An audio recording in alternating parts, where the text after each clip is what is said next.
So, chapter 1, last week we looked at Daniel, and he had 4 friends, probably teenagers, all of them, who lived in the country of Judah. Judah is attacked by Babylon. They come in and they ransack the temple. They killed many of the people. We don't know how many, but enough for it to be called a siege, right? Enough to know they won. Babylon won.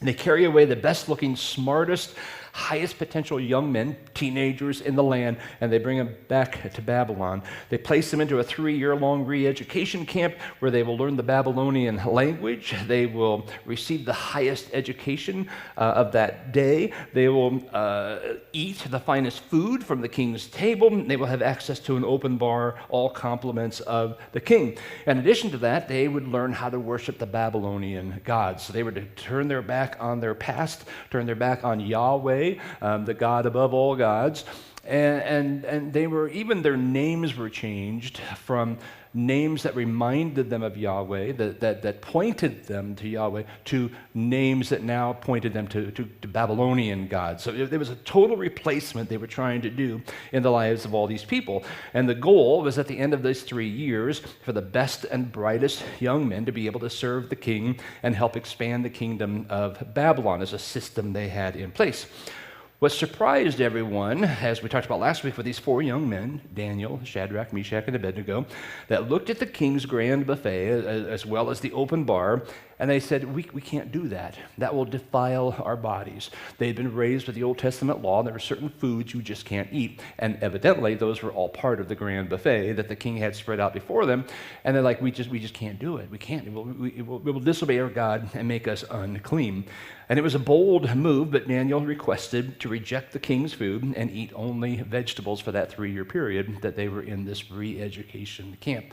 And the man in charge was like, wait a minute, if I do this, and you come out weaker than the others, it's my life on the line. You're asking me to sacrifice, to risk my life for you. And so Daniel negotiated and said, how about we go 10 days, and then you decide. So they did 10 days, and the 4 teens looked healthier than all the others, and just simply in 10 days. It's pretty incredible. And so they're given the permission throughout that 3-year period to go ahead and continue with their own food plan. And we ended last week with them, the 4 of them, finishing, graduating, so to speak, from this re-education camp, and it was the last few verses of chapter 1. We'll read that just to give context to where we go into chapter 2. God gave these 4 young men knowledge and understanding and every kind of literature and wisdom. Daniel also understood visions and dreams of every kind. At the end of the time the king had said to present them, the chief eunuch presented them to Nebuchadnezzar. The king interviewed them, and among all of them no one was found equal to Daniel, Hananiah, Mishael, and Azariah. That's their Hebrew names. And so they began to attend the king. In every matter of wisdom and understanding that the king consulted them about, he found them 10 times better than all the magicians and mediums in his entire kingdom. Daniel remained there until the first year of King Cyrus. So Daniel and his friends become advisors to the king, and they continue to climb in the ranks because they're just given great advice, and they're just the go-to people for King Nebuchadnezzar. And then one night, Nebuchadnezzar has a dream. Actually, there's some series of dreams. There's one that sticks out to him that just troubles him. He knows it's significant. He knows it means something. He knows it's like it's something like it's going to change something, and he's troubled by it. He can't sleep, so he makes an impossible request of his wise men, his council, and he just comes before them, and I thought, man, I spent all week trying to figure out how are we going to unpack this and get it, and I thought I could tell the story. So let's just read the scripture and let the Bible to speak for itself. So we're going to read a chunk today, actually. We'll start with the first 9 verses that explain this impossible request that is given to the wise men. Verse 1, it says, in the 2nd year of his reign, Nebuchadnezzar had dreams that troubled him, and sleep deserted him. So the king gave orders to summon the magicians, the mediums, the sorcerers, and Chaldeans, and tell the king his dreams. When they came and stood before the king, he said to them, I've had a dream. And I'm anxious to understand that. Like one of you tell me what this thing means, right? The Chaldeans spoke to the king. Interesting note here. Now it's going to be in Aramaic. Not that we care. We're going to still keep reading in English. But it says, may the king, the wise men of the land are like, come, may the king live forever. So, typical greeting. Tell us the service. Tell your servants the dream. We'll give you the interpretation. Very logical. Tell us the dream. We'll explain it to you. Verse 5, the king replied to the Chaldeans, my word is final. If you don't tell me the dream and its interpretation, you'll be torn limb from limb, and your houses will be made a garbage dump. But if you make the dream and its interpretation known to me, you will receive gifts of reward and great honor from me. So make the dream and its interpretation known to me. They're like, what? They're like, what? Did you hear that? Did you hear that, right? So they answered a second time. Well, may the king tell the dream to his servants. You got to tell us the dream. How can we tell you the interpretation if you don't tell us what the dream is, right? May the king tell the dream to his servants, and we'll make known the interpretation. The king replied, I know for certain you are trying to gain some time because you see that my word is final. If you don't tell me the dream, there is one decree for you. You have conspired to tell me something false or fraudulent until the situation changes. So tell me the dream, and I will know you can give me its interpretation. He's not fooling around. There's a game that's played in this setting, right? You have a dream, the interpreters come, and each one can give an interpretation. You could tell me a dream, I could come up with an interpretation, whether it's real or not, I don't know, but I could make something up, make it sound really super spiritual, and maybe pump you up a little bit. Oh, that God tells you you're great, and you're going to do quite wonderful things, and all that stuff. And he's like, I don't want fake. I want to know really what this thing means. So he calls in his magi, the wise men, the mediums, all the spiritual people that he has in his land. People for all the gods, as well as Jehovah. I want as much advice as I can get. Give me all the information, right? So he calls them all in and just tells them, I have this wild dream. It's driving me crazy. I can't sleep. I know it's big. It's bothering me. I need you to tell me what it means. But I've got to make sure it's legitimate. I've got to make sure you're not just pulling my leg. You're not just making something up. So you tell me my dream first. What? It's crazy. First, you tell me the dream, then tell me the interpretation. Now, like I said, the funny thing about dreams is you can really say anything you want. I could make up anything, and just, how would you know? It sounded spiritual, it sounded good, it sounded convincing, and why not? I had a friend once who read a book on dreams and how to interpret dreams, and he was all excited about this, and he would go around and tell people what their dreams meant, and I don't know, a couple of times I accidentally said out loud, man, I had the weirdest dream last night. Oh, well, tell me about it. And he asked me a few questions, and then he told me interpretation, and I'm sitting there thinking, I'm pretty sure that's really not what's going on. Could be. God could do what he wants. He can speak how he wants. He has spoken to people through dreams in the Old Testament and the New Testament as well. So there's precedent for it, but it's not typical. It's not like every night you go to bed, you get a dream, God has something, he's telling you something. Maybe. But for someone else to say, oh, I know what God's telling you, I'm like, I'm really skeptical on that. So anyway, he would tell me the things, and I don't know if any of it ever turned out, I probably should have taken notes or something.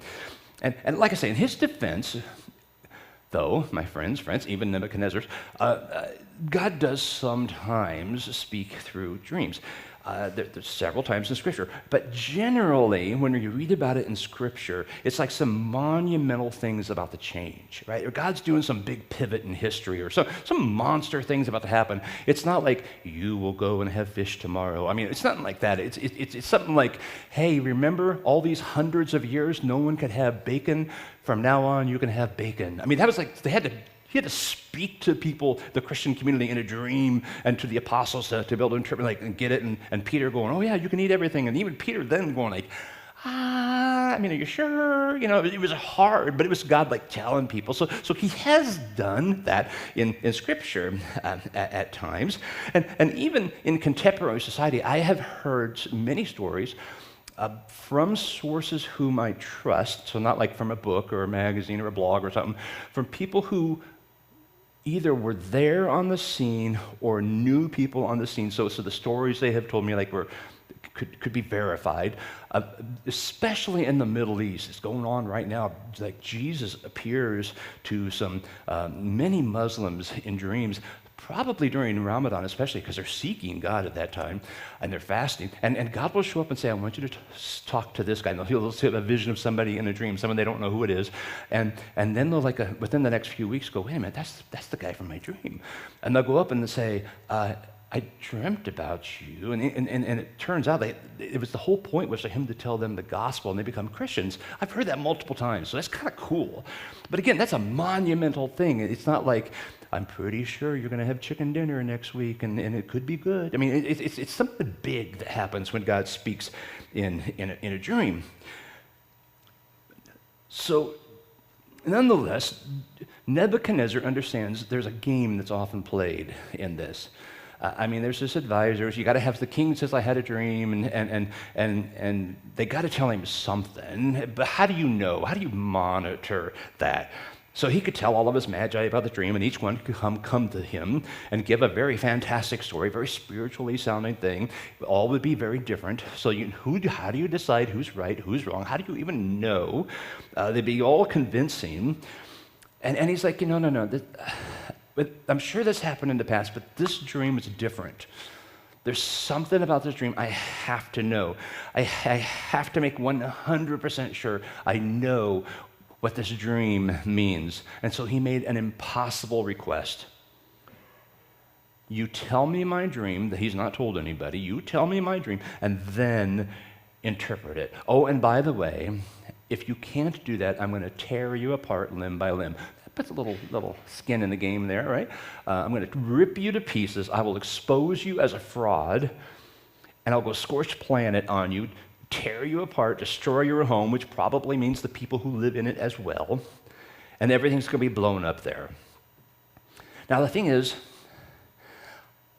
even if they'd convinced themselves pretty well, I'm guessing they probably even themselves knew they were frauds. They knew they were making stuff up.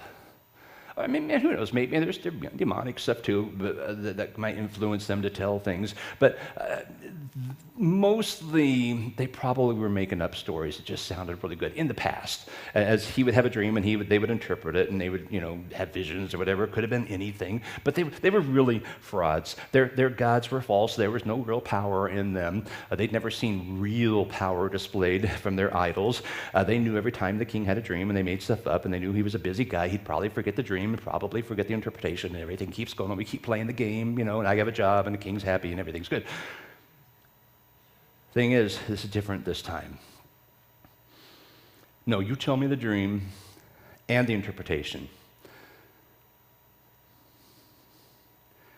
which puts the Magi in the land in a very impossible situation.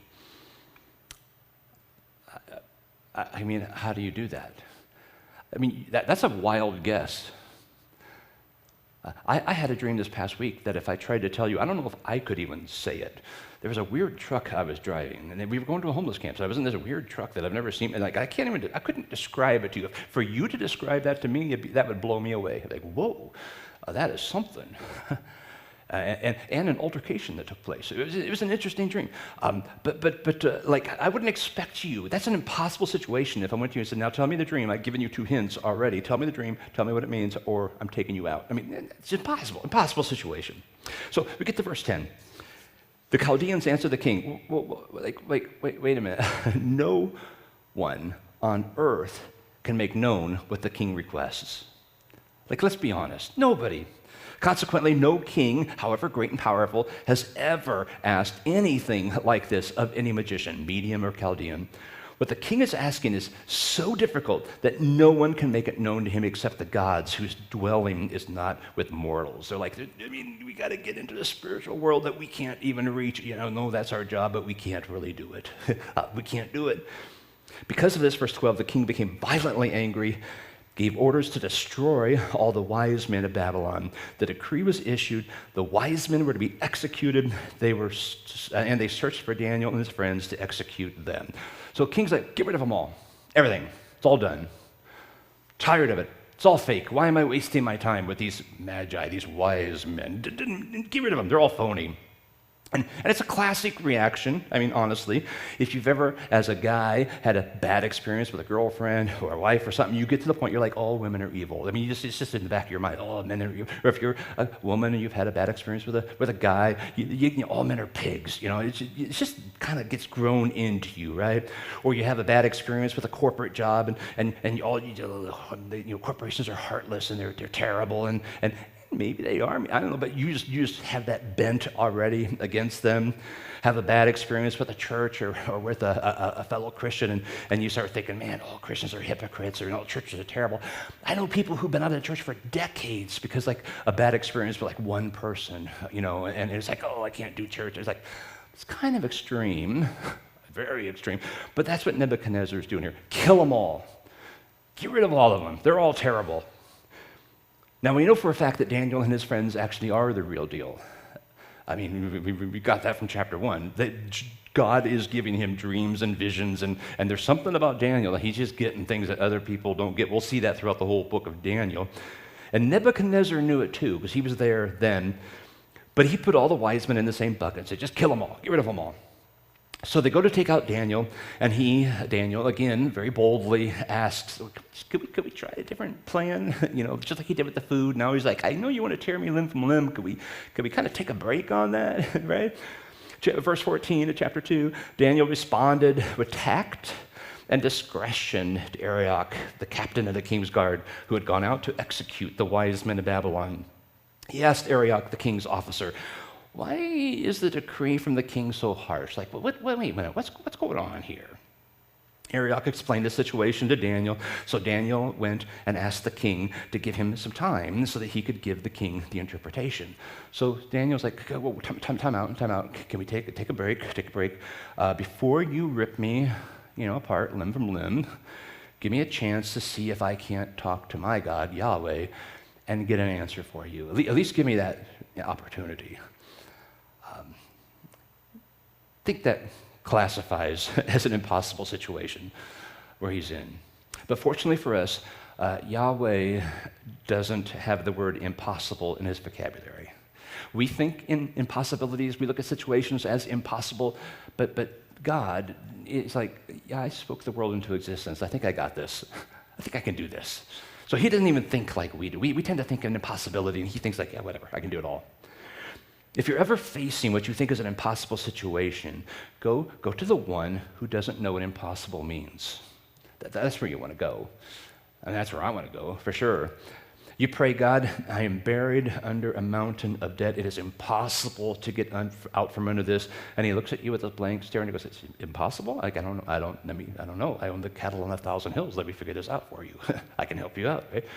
You go to the doctor and the doctor says there's literally no escape from a certain diagnosis you may have. It's an impossible situation, and God kind of looks back at you and he's like, you do realize I knit you together in your mother's womb, right? You do realize I still have the ability to do some restitching if needed. Come to me. Right? I remember the time our friend's daughter had a brain tumor, and all the bells and whistles were going off, and it was serious, and it was impossible, and she was young, and it was like, oh man, it was a lot of fear. The church was praying, people were praying, we were praying, and we went to the hospital, and they had a several hour-long brain surgery to try to remove the tumor, and I remember after several hours them coming out, and I was sitting in the waiting room with them, and the surgeon was kind of like, just the look on his face was like, we can't find it. I mean, it's right here on the tests, on the x-rays, then an MRI, whatever, all the stuff. And he's like, but we can't find it. And so all we could do was just set her back up, and we don't know what to do. That was like 35 years ago. So they still haven't found it, An impossible situation that God's like, I can do this. I can do this. He's a God of impossibilities. He can do that.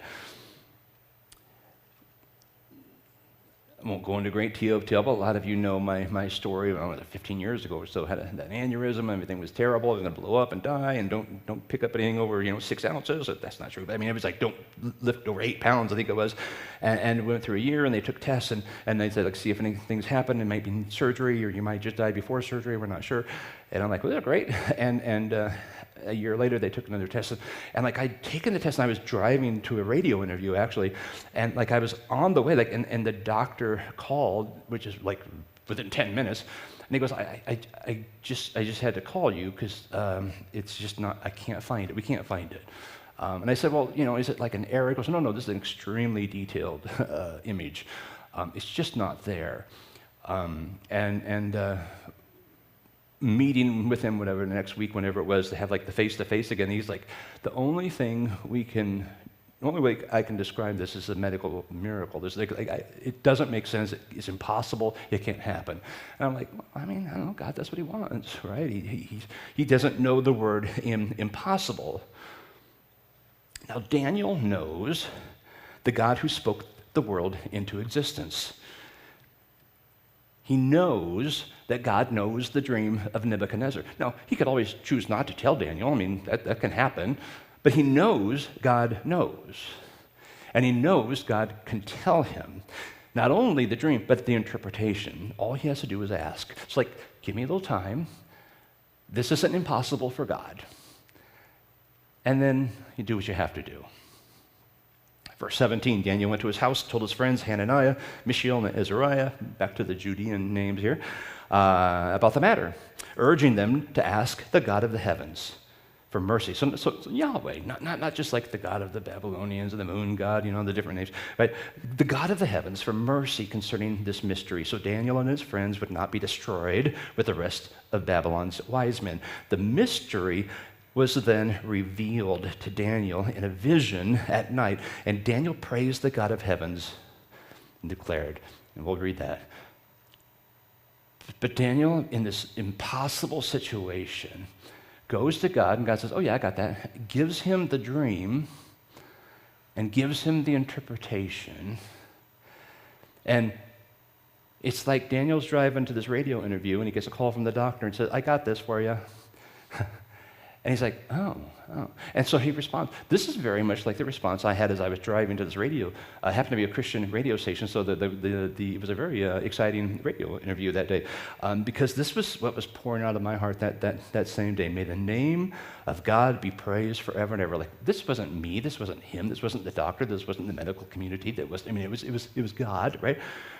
May the name of God be praised forever and ever, for wisdom and power belong to him. He changes the times and seasons. He removes kings and establishes kings. He gives wisdom to the wise and knowledge to those who have understanding. He reveals the deep and hidden things. He knows what is in the darkness, and the light dwells with him. I offer thanks and praise to you, God of my ancestors, because you have given me wisdom and power, and now you have let me know what we asked of you, for you have let us know the king's mystery.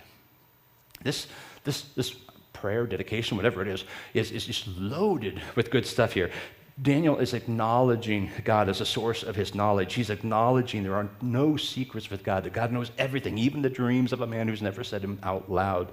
There's nothing hidden from him. He points back to his ancestors in Judah, so it's like he hasn't forgotten his upbringing. He praises God for what he has done, and it's all the credit going to God. It's just this outpouring of his heart. You can just imagine the emotion in his life. It's just like, oh, God, I can't believe what you've done. It's amazing. I can believe, but it's like still in wonder of what you have done.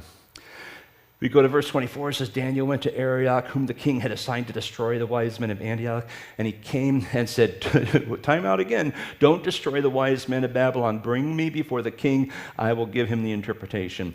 Antioch quickly brought Daniel before the king. Who knows how many of the wise men had been killed up to this point already. He quickly brought Daniel before the king and said to him, I have found a man among the Judean exiles who can let the king know the interpretation. The king said in reply to Daniel, whose name is Belteshazzar, are you able to tell me the dream I had and its interpretation? Daniel answered the king, no wise man, medium, magician, or diviner is able to make known to the king the mystery he asks about. Notice he's not trying to be the hero of the story here. This isn't a story about Daniel. This is a story about God. So he's making sure King Nebuchadnezzar knows I'm not the hero. I just happen to be the guy who asked God, and my God happens to be real. The Babylonian gods aren't. I mean, that's what he's establishing there. He says, but, in verse 28, there is a God in heaven who reveals mysteries.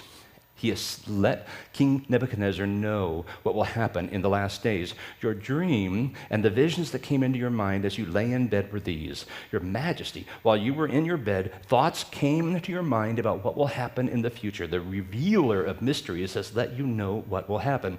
As for me, this mystery has been revealed to me, not because I have more wisdom than anyone living, but in order that the interpretation might be made known to the king, that you may understand the thoughts of your mind. And he goes on to explain in detail the dream Nebuchadnezzar had. It's a dream of kings and kingdoms, and it predicts, not in so many words, but with understanding, it predicts the coming of Rome in a few hundred years, even more so the coming of a Messiah who would come during that time, who would establish a kingdom that would last forever. Now, maybe if we have time in January, we'll come back and look at the dream, because honestly, we just don't have time. That's another whole time in itself. This week, I just wanted to focus on God's ability to do the impossible. And that's the heart of the story here. And we get so caught up in the dream that we can kind of miss the point of everything, although it's a pretty big point, key in this dream as well.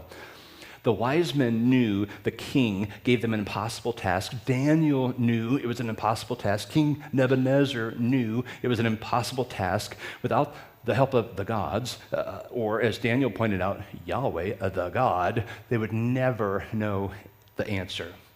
And chapter 2 ends with the king falling face down and worshiping Yahweh, God, acknowledging, wow, all of these gods are false.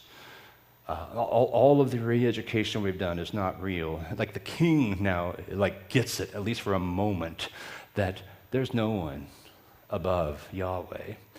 In verse 46, King Nebuchadnezzar fell face down and worshiped Daniel and gave orders to present an offering and incense to him. The king said to Daniel, your God is indeed, so the help that Daniel had, projected, it's not me, it's Yahweh. Your God is indeed God of gods, Lord of lords, and a revealer of mysteries. Since you were able to reveal this mystery, then the king promoted Daniel, gave him many generous gifts. He made him ruler over the entire province of Babylon, the chief governor over all the wise men of Babylon. At Daniel's request, the king appointed Shadrach, Meshach, and Abednego to manage the province of Babylon, but Daniel remained at the king's court. That's a lot of scripture reading, much more than we typically do. But I wanted you to get the full story, and not me just skimming over parts. Here's Nebuchadnezzar, face down on the ground. The king doesn't bow to anybody, right? Especially in a land like that. And he's face down on the ground, worshiping Daniel's God, Yahweh, acknowledging it was Daniel's God that brought the answer. It was Daniel's God that did the miracle. And my encouragement for you today is just to remember to never forget the God of Daniel, it's your God too. It's the same God. It's not like, we serve a different God. This is the New Testament God. No, it's the same God. It's the same God. The same God that did impossible things back then and throughout the New Testament age, it does impossible things for you and me as well.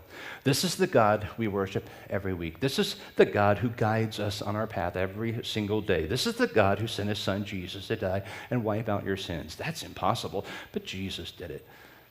Because God does what he wants. It's that God. He's not a made-up or imagined God. It's not a God that can be contained in a box. He does not live within our limitations that we inadvertently sometimes put him in.